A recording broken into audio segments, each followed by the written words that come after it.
YS Jaganmohan Reddy గారు కొర్లకుంట నాగమల్లేశ్వరరావు గారి కుటుంబాన్ని పరామర్శించడానికి సత్తెనపల్లి నియోజకవర్గం వెళ్ళి పరామర్శించి రావడానికి ఎంత సమయం పట్టిందో ఆశ్చర్యపోతారు.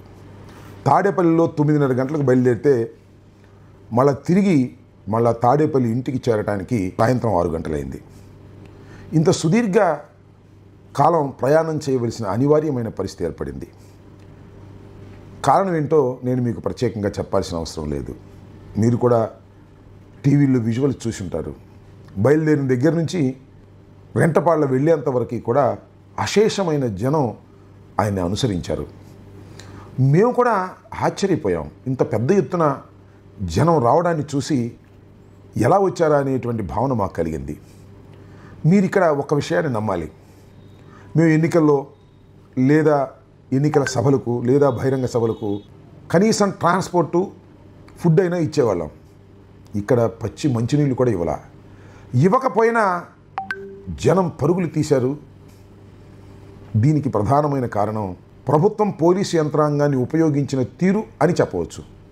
అందరికీ నోటీసులు ఇవ్వటం, బ్యారికేడ్లు కట్టడం, ఎవరో రావడానికి వీల్లేదని ముందుగానే 2 రోజుల నుంచి ప్రచారం చేయటం, ఈ రకంగా జగన్మోహన్ రెడ్డి గారి టూర్ని మాకన్నా కూడా ప్రభుత్వము పోలీసు యంత్రాంగమే ఎక్కువగా ప్రచారం చేసిందనేది నా అభిప్రాయం. అందువల్ల విజయం ఘన విజయంగా మారిందని ఈ సందర్భంగా నేను చెప్పాలి.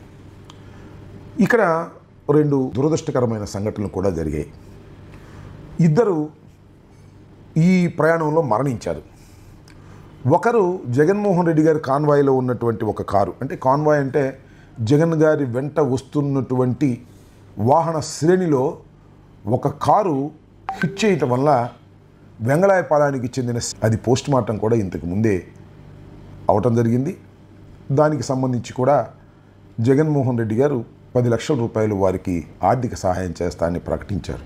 పోయిన ప్రాణాన్ని తీసుకురాలేం, కానీ ఈ రకమైనటువంటి ఆర్థిక సహాయం చేయడంతో పాటు వారి కుటుంబానికి అండగా ఉండాలని కూడా నిర్ణయించుకున్నారు.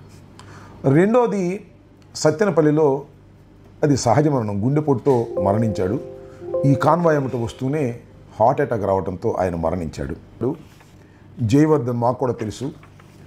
వాళ్ళ నాన్నగారు భాస్కర్ రెడ్డి గారు మెకానిక్ షాప్ ఉంది, ఆయన కూడా చిన్న వయసులోనే మరణించడం జరిగింది. ఈ 2 కూడా చాలా దురదృష్టకరమైనటువంటి సంఘటనలు జరిగాయి. మాకు చాలా బాధ కూడా వేసింది. అయితే ఈ 2 మీద కూడా పోలీసులు కిరికిరి చేయడానికి ప్రయత్నం చేశారు. ఆ విషయాలను మీకు మరొక వీడియోలో చెప్పేటటువంటి ప్రయత్నం చేస్తాను. నేను ప్రధానంగా ఇవాళ చెప్పదలుచుకున్నది ఏమిటి అంటే, జగన్మోహన్ రెడ్డి గారు పర్యటన మొత్తం ఉన్నాం. గుంటూరులో ప్రారంభించిన దగ్గర నుంచి సత్తెనపల్లి వెళ్ళేంత వరకు కళ్ళారా చూశాను. ఒక అద్భుతమైన ప్రజా వెల్లువ ఆయన వెంట నడిచింది. దీనికి కారణం పోలీసు యంత్రాంగం, ప్రభుత్వ తీరు అని చెప్పక తప్పదు. అన్ని బ్యారికేడ్లు పెట్టేస్తే మీరు ఆశ్చర్యం ఏంటంటే, పొలాలు ఇంకా నాట్లు ఏమీ వేయలేదు కదా, పొలాల గుండా మోటార్ సైకిళ్ళు వేసుకుని గమ్యాన్ని చేరాలనేటువంటి పట్టుదలతో వచ్చారు.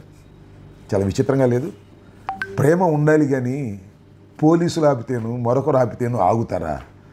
సత్తెనపల్లి వెళ్ళేసరికి నాకు తెలిసి 4 అయింది, 4 3:30. అశేష ప్రజానీకం సత్తెనపల్లి మొత్తం నిండిపోయింది. జై జగన్ అనే నినాదాలు పిల్లుబికాయి. అక్కడి నుంచి రెంటపాళ్ళ వెళ్ళటానికి ఇంకా సమయం పట్టింది. రెంటపాళ్ళ ఒక చిన్న గ్రామం. రెంటపాళ్ళ మొత్తం జనమయం అయిపోయింది. ఇంత పెద్ద ఎత్తున ప్రజలు రావడానికి బెదిరించారు, మైకులో చెప్పారు, టీవీలో చెప్పారు, నోటీసులు ఇచ్చారు, అడుగడుగునా పోలీసులు పెట్టారు. ఇదంతా చేయటం వల్లనే అనుకున్న దానికన్నా ఎక్కువ వచ్చారని నాకు అనిపించినటువంటి అభిప్రాయం. కాబట్టి ఎప్పుడైనా కూడా ఎంత డోసు వాడాలో అంతే డోసు వాడాలి తప్ప మితిమీరిన డోసు వాడితే వారికే వికటిస్తుంది. ఇవాళ కొర్లకుంట నాగమల్లేశ్వరరావు గారిని పరామర్శించడానికి వెళ్ళేటటువంటి కార్యక్రమం పెద్ద కార్యక్రమం ఏం కాదు, ఒక వ్యక్తిగతమైన కార్యక్రమం. దానికి పెద్ద హైప్ ఇచ్చి పెద్ద ప్రచారం చేశారు. అద్భుతంగా ప్రజలు జగన్ గారి వెంట నడిచారు. దీన్ని బట్టి అర్థమవుతుంది ఏంటంటే, మనం ఎంతగా నొక్కాలని ప్రయత్నం చేస్తామో అంతగా పెళ్ళుబుకుతుంది ప్రజా వెల్లు అనేది విషయం గమనించాలి. దానితో పాటు ప్రభుత్వం మరొక అంశాన్ని కూడా గమనించాలని మనవి చేస్తున్నాం. ఇదేదో కొర్లకుంట నాగమల్లేశ్వరరావు కుటుంబాన్ని పరామర్శించడానికి జగన్ గారు వెళ్తున్నారు కాబట్టి మనం కూడా వెళదామనే ఒకే అభిప్రాయం కాదు. ప్రభుత్వం మీద ఈ సంవత్సర కాలంలో పెరిగిన వ్యతిరేకత, కసి కూడా ఈ పర్యటన ద్వారా మీరు తెలుసుకోవాలని మనవి చేస్తున్నాం. మీరు తల్లికి వందనం ఇచ్చారు. ఎప్పుడు ఇచ్చారు? సంవత్సరం తర్వాత ఇచ్చారు. అది కూడా ఏంటి, విపరీతంగా ట్రోల్ అయిన తర్వాత ఇచ్చారు. ప్రయోజనం ఏమీ లేదు. కేవలం జగన్మోహన్ రెడ్డి గారు ఉద్యమాలు చేయటం వలనే మీరు ఈ తల్లికి వందనం ఇచ్చారనేటువంటి ఒక అభిప్రాయం ఏర్పడిన మాట వాస్తవం. మీరు ఏం చేసినా వ్యతిరేకత ప్రారంభమైపోయింది. వ్యతిరేకత బాగా స్పీడ్గా రైజ్ అవుతుందనే విషయాన్ని పాలకులు గమనించాలని కూడా ఈ సందర్భంగా మనవి చేస్తున్నా. ఇక్కడ ఇంకొక అంశాన్ని కూడా నేను చెప్పాలనుకుంటున్నా. ఒక తెలుగుదేశం మాత్రమే ఈ కార్యక్రమాలు చేస్తున్నాయి కానీ తెలుగుదేశం కూటమిలో ఉన్నటువంటి పవన్ కళ్యాణ్ గారు ఎక్కడ మాట్లాడటంలా. బహుశా పవన్ కళ్యాణ్ గారు ఇప్పుడు వీరి అభిప్రాయాల్ని సపోర్ట్ చేస్తున్నారా లేదా అనేది ఏ లిటిల్ బిట్ కన్ఫ్యూజన్ ఉంది. చూద్దాం ఏం జరుగుతుందో. అలాగే భారతీయ జనతా పార్టీ కూడా ఇలాంటి విషయాల్లో నోరు మెదపటం లేదు. అంటే వారి ఒపీనియన్లు వేరుగా ఉన్నాయేమోననేటువంటి భావన కలుగుతూ ఉంది. ఇది తండ్రి కొడుకుల రాజ్యమే తప్ప కూటమి రాజ్యం కాదు అనేటువంటి సంకేతాలు ఏమైనా పంపాలని అనుకుంటున్నారేమోనని ఒక అభిప్రాయం, ఒక అనుమానం. అది తేటతెల్లమవుతుంది అనుకోండి రాబోయే రోజుల్లో. ఏది ఏమైనా ఒక్క విషయాన్ని నేను ఇక్కడ స్పష్టంగా చెప్పాలని అనుకుంటున్నా. నిజానికి మేము ఉదయం నుంచి 9ంటికి బయటకు వెళ్ళాం. వచ్చేటప్పటికి 7 అయింది. చాలా టైర్ అయిపోయాం. మధ్యలో మీరు చూశారు కదా, పోలీసులతో ఎప్పటిలాగానే ఘర్షణ, బారికేడ్లు.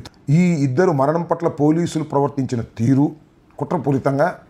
ఈ బ్యారికేడ్లు నేను తీసివేయడానికి గల కారణాల గురించి, ఎందుకంటే రేపు మళ్ళీ ఏదో కేసు పెడతారు, పెట్టకుండా ఉండరు. ఈ రెండింటి మీద ప్రత్యేకమైనటువంటి వీడియో చేస్తాను. ఇప్పుడు మాత్రం ఈ విజయం కేవలం పోలీసులు చేసినటువంటి పిచ్చి చేష్టల వల్ల ఇది ఘన విజయంగా మారింది అనే విషయాన్ని మాత్రం నేను మీకు చెప్పాలని అనుకుంటున్నాను.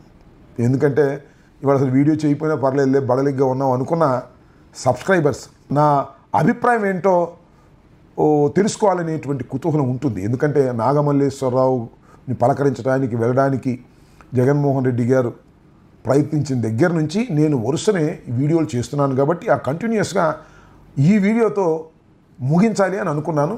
ఆ 2 వీడియోలు తర్వాత చేస్తాను. కాబట్టి ఈరోజు ఇంత బ్రహ్మాండంగా జగన్మోహన్ రెడ్డి గారి పర్యటన కావడానికి కార్యకర్తలు చాలా ఉత్సాహంగా ముందుకొచ్చారు. దానితో పాటు పోలీసుల ఒత్తిడి కూడా కార్యకర్తల యొక్క ఉత్సాహాన్ని మరింతగా కసిగా పెంచిందని ఈ సందర్భంగా నేను మనవి చేస్తున్నాను.